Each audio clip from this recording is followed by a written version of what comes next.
Hey guys, it's Rick again, and first of all, I want to say thank you so very much for all of you folks that have taken the time to watch the previous videos. It's such an honor to know that those may have brought some value to you. So thank you for that. Thank you for all the folks that liked and subscribed. Today, we're going to be looking at how to make these little wooden crates. And these things are super popular right now. And if you're looking for a great way to decorate your home, this will help you with that. If you're looking for a way to make some extra money, making these for markets or selling them on Etsy or whatever, these things are actually really good sellers. So if either one of those things are something that you're interested in, stick with me and I'll show you how I did it. Okay, just one quick disclaimer. The plans that I made um, actually will start a little later on in the video. Step one will be there. What I'm showing you here is you're going to need some slats to put on these crates, and you have two options. You can either buy them at Lowe's or Home Depot, and I'll try to put the product number in there, or you can actually make them yourself. So what I'm showing you here is if you have the table saw, this will be kind of the easy way to make them yourself. So I'm just starting out with a regular 2x4, and all I'm going to do is cut it in half just to make it easier to handle. Once I get that done, I'm going to go back to the table saw and I'm going to cut that little curve off of the end, little round over that are on the end. I'm just going to cut that off. And you see me using that micro jig, and if you don't have one of those, I'd really suggest it. Those things really just make cutting with the table saw a lot safer. But I'm just cutting the curved ends off, and then here in a second I'll readjust that micro jig and move the fence. And what I'm doing is I'm trying to get the exact thickness on the pieces of wood, the little slats. So now I'm cutting those slats. So I really just wanted you to see that if you have a table saw, you can make your own slats, and you don't have to buy them. Again, in the plans, none of this is really listed because I tried to make those plans as just easy to follow as possible with as limited tools as possible. So you can actually just buy the slats and bypass all of this part. So if you don't have a table saw, don't worry, you don't have to. It'll cost you a little more, but you don't have to have it. You can just make your own slats, which is what we're doing here.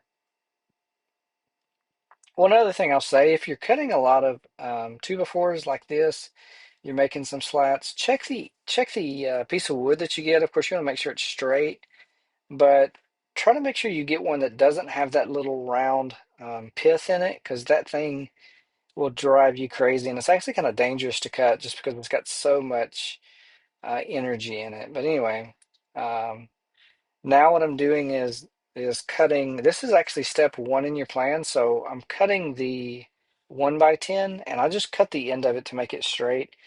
I'm using a miter saw. You can use a circular saw or a miter saw, or I mean, if you're, I guess, feeling froggy, you can cut it with a handsaw. But I just set up a stop block, and I'm going to cut two pieces the exact same length, and these are going to be the ends of your crate. So you don't need very much. You just need two ends. And now what I'm doing is I'm actually drawing out where I want my handholds to be. And again, I put that in the plans too, but really it's kind of arbitrary. It doesn't really matter. You don't have to have the handholds if you don't want to. You could do it a different way if you wanted to. You could add another piece of wood there to uh, add another piece of wood to it instead of cutting it away. So there's a lot of ways you can do this. Um, I would normally do it just like this, and then I would actually um, uh, cut it with kind of a spade bit to get the round edges, but I'm not going to do that this time. I want to show you how you can do it with just the drill. So all I'm going to do is clamp that down. Now I will say, and I'm just going to drill a hole so that I can get my jigsaw blade to go in. I will say, of course, woodworking is dangerous, and you're responsible for your own safety and all of that jazz. All of the tools are dangerous. I've only had one tool, and I know everybody's different. I've only had one tool that's ever kind of took a bite out of me, and that is actually the jigsaw. Just because you see my fingers right there, how I keep them right on that fence. At one time, I grabbed the edge of I would hold the board by grabbing the edge of the board because I wanted, a good strong grip, and it worked fine. And the problem is I couldn't see where my fingers were beneath the board. So when I used a jigsaw at one point, I kind of nicked the side of my finger. It was just a little nick, but it was enough to let me know that even though this tool is a small tool, it's dangerous. So you got to be careful. Always watch where your hands are, and that's I guess what I've done is after that I've learned to just keep them right there so that I can see them and make sure that I'm not grabbing the bottom of that wood. But anyway, I'm just cutting it out. No big secret here. It doesn't have to be perfect. That's one of the things about these little crates is, it just doesn't have to be perfect. Sometimes I think the imperfections add to the character. I mean, they kind of give you that handmade feel. It's not mass produced. It's not, completely perfect. Now, that's not an excuse to do sloppy work. I've seen some folks um, just really leave some stuff in some bad shape, and their answer to it was, "Oh, it's handmade. It's supposed to be like that." No, handmade doesn't mean it's crud. It just means that it has some character, and each piece is different. So you don't have to be perfect, I guess is what I'm saying, but um, each piece is going to have a little bit of character, and I'm just sanding off that where I cut that handhold with just some regular sandpaper, just kind of fold it over. I'm just trying to break that sharpness. That way, nobody will get a splinter if they go to grab it and pick it up. And then we'll do the same thing with this one. And again, all I'm doing is I'm just drilling a hole. This one I'm actually a little smarter, so I'm gonna drill 4 holes. It makes it easier for you to use your jigsaw. There's no particular bit size. It just needs to be big enough to create a hole big enough for you to get your jigsaw in. So not a whole lot to it. Um, and I will say one thing about using the jigsaw. I think my blade is too long, but when you use the jigsaw, try not to force it. Let the tool do the cut, because what happens is if you force it, if you're trying to really push the blade into the wood, then it's going to give you a very, very uneven cut. You'll be able to tell it pretty easy. It'll just one side of it will, I mean, the side you're cutting on right there will be straight, but the other side will be way out of whack, and it's because that blade is flexing when you start really pressing on it. So that's it. I'm just going to finish this up, and mine had a little burr on it, so I'm just kind of knocking that down with a rasp there, and that's really it. There's not a lot to it. You just cut your little handle there. Now you will see me sand. Of course, I'll sand the whole thing, and I would suggest sanding it before you put it together, because good Lord, that's hard to do if you try to sand it later. Um, but here in just a second, you'll see me kind of sand the corners. And I don't know if that helps. I just know if you've got little kids or something, it's good to keep as many sharp corners away as possible. So I always try to sand and knock the corners down as much as possible, just in case a little kid falls on it or something. You want to try the best you can. And so I'm just sanding it. The paper that I'm using is actually just a regular 120 grit sandpaper, so nothing really special there. Sanding all my marks out and just trying to get it ready. This is really I would say the hardest part of the whole project is probably cutting that handle out. And once you have that, you're pretty much home free. Everything else is straight. And you'll see here in just a second. We're gonna cut the slats, and that's really gonna be, you cut the slats and then you'll nail them together, and that's about it. So those plans right there, just in case you guys are wondering, I make those plans myself, and I will use those plans to go through and make a project.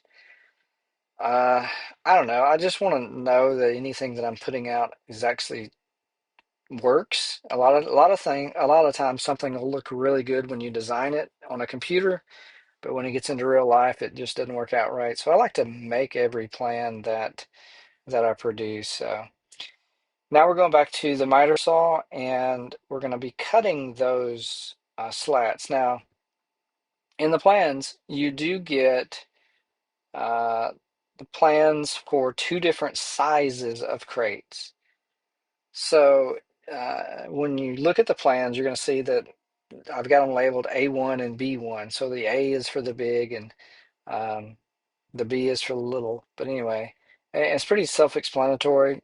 But whether you're building the large one or the small crate, you're going to do the exact same process. The only difference would be is you'll need less slats for the large one than you do the small one. So I went ahead and just sized two of them for you so that you can have two different sizes. One of them is actually pretty good size. The other one is fairly small.